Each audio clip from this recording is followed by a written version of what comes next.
Aquí estamos de regreso, Visión Económica a las 18 horas. Hoy el equipo full, con la presencia de don Alejandro Noel y Cabrera. Bueno, el presidente Abinader, yo no sé, yo creo que no tenía previsto venir a Santiago, posiblemente fue... Sí.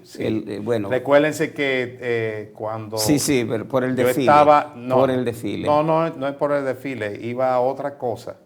El anuncio que había hecho la semana anterior al 16 de agosto, iba a hacerse el 17 de agosto desde Santiago.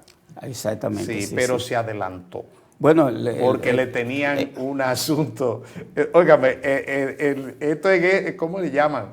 Esto es estrategia como si fuera uno trabajando, jugando pero ajedrez. Es que así es la política, pero así son los procesos históricos también, porque no se esperaban los acontecimientos de San Cristóbal. No. Se dieron y eso, pues, por supuesto, hizo variar todo. Y qué bueno, la expresión de solidaridad, la expresión de compromiso por parte del presidente y por parte de los opositores también. Todo el mundo se puso en línea. Bueno, pues el presidente vino a Santiago después de la misa de San Cristóbal y aquí, además de verlo como el movimiento que había en Santiago el día de la restauración, pues pronunció un discurso.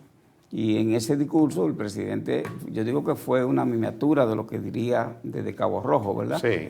Primero sí, porque tuvo que adaptar todo lo que iba a hablar.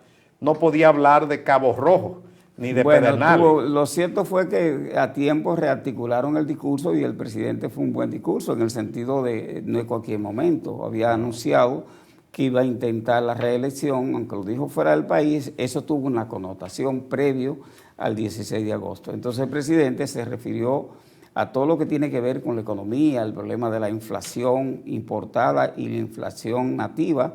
Se refirió a lo que tiene que ver con el crecimiento económico de la República Dominicana versus lo que está pasando en los homólogos. Se refirió también el presidente a todo lo que tiene que ver con la inversión pública.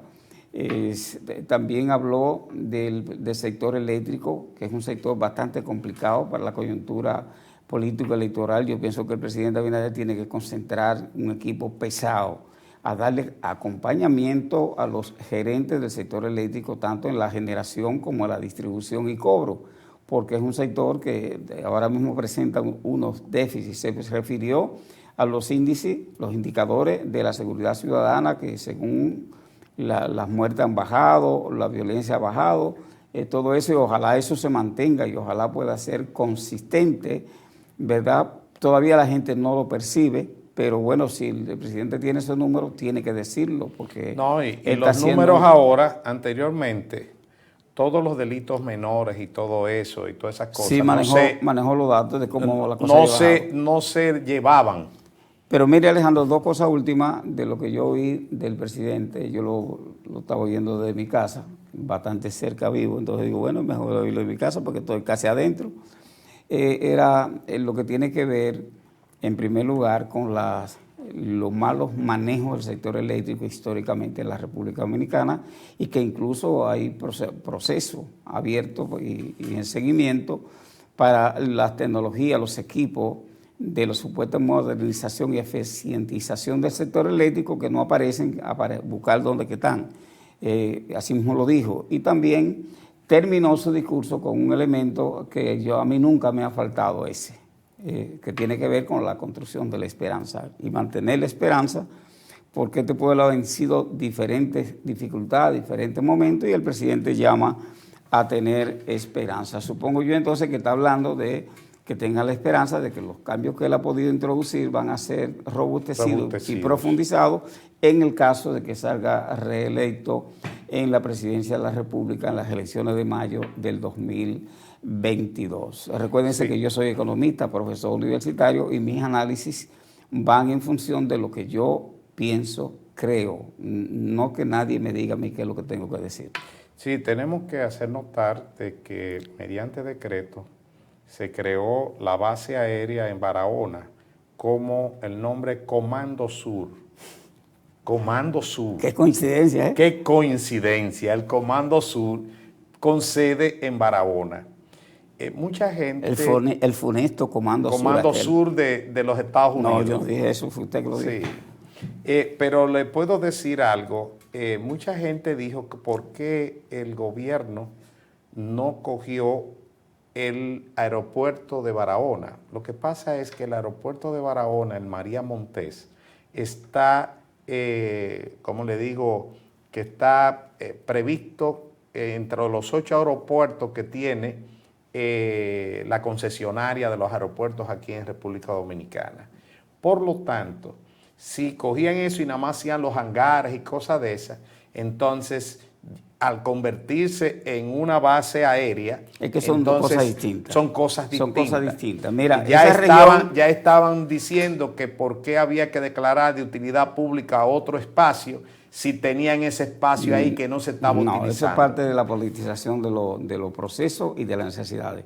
Sí. Voy a establecer dos cosas. Primero, el aeropuerto de Barahona es una necesidad. Yo pienso que debieran convertirlo en un aeropuerto de carácter internacional. Porque hasta ahora está visto más como un aeropuerto doméstico. Por la cantidad de vuelos que llegan a Barahona procedentes internacionales. Entonces debieran crear todas las condiciones para que sea un aeropuerto internacional y los vuelos regularizarlos para que la gente de la región sur, en vez de venir a Santo Domingo, vayan a Barahona, aterricen ahí y están más cerca de sus respectivos pueblos. Además del desarrollo que implica un aeropuerto dinámico. Y ahí está el ejemplo del aeropuerto internacional del Cibao, por si quieren alguna. Y lo segundo, la base aérea de Barahona. Yo estoy de acuerdo, el presidente tiene todo el derecho y tiene los informes. Fue incidido por la Fuerza Aérea de la República Dominicana para que lanzara este decreto. Hay decretos y hay leyes que 10 años después todavía no tienen el reglamento de aplicación, sobre todo leyes. Entonces yo voy a sugerir que la base aérea de Barahona sea construida después de las elecciones de mayo del 2024. Para que no se politice. No solamente para que no se va a politizar, y ya está politizado, fundamentalmente porque hay una serie de prioridades que a mi manera de ver la cosa le conviene más a la sociedad y al pueblo y le conviene más a la reelección del presidente Balaguer. Una serie de necesidades. Balaguer. Perdón, Abinader. Ay, Dios mío. Wow, es que los muertos hacen sombra, don Alejandro. Perdón. Yo quise decir la reelección del presidente Abinader. Lo que pasa es que aquel no tenía tan acostumbrado a tantas reelecciones que eso se quedó en la psiqui de la gente como yo. Bueno, entonces, digo esto porque hay una serie de prioridades en el orden de la salud. No voy a mencionar la educación, porque ahí lo que ha habido es un derroche. Pero en el orden del desarrollo de las comunidades, etcétera, hay una serie de prioridades que pueden tener mayor impacto social, económico y político a corto plazo. Entonces, esa base aérea, yo no sé para defendernos de quién, porque, ¿verdad? Pero de todas maneras, si queremos tener una armada y una fuerza aérea competitiva, pues que se haga el aeropuerto. Todo lo que es infraestructura, todo lo que es modernidad, siempre que no vaya en desmedro de sectores prioritarios para el desarrollo de la nación, yo estoy de acuerdo. Pero sugeriría, como economista, que lo planifiquemos, que empecemos a hacer los estudios y que empecemos después de las elecciones de mayo a construir esta base aérea. Bueno, tenemos que hablar también sobre la guerra comercial por el asunto geopolítico internacional. Usted es el economista, pero el BRICS, que no es más que Brasil, India, China, Rusia y Corea del Sur. India, ¿cómo se llama? De aquí, África del Sur. Brasil y África del Sur. BRICS.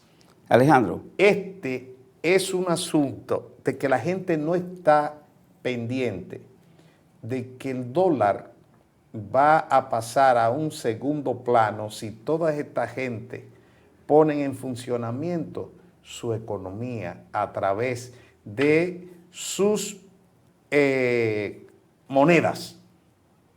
Y óigame, todos los negocios internacionales se hacen con la maquinita que dura los 24, si durara un poquito más de las 24 horas diarias, tirando moneda. Óigame, don Alejandro, dijo una persona especialista en esa área que la guerra era la extensión de la política en otros espacios. Sí.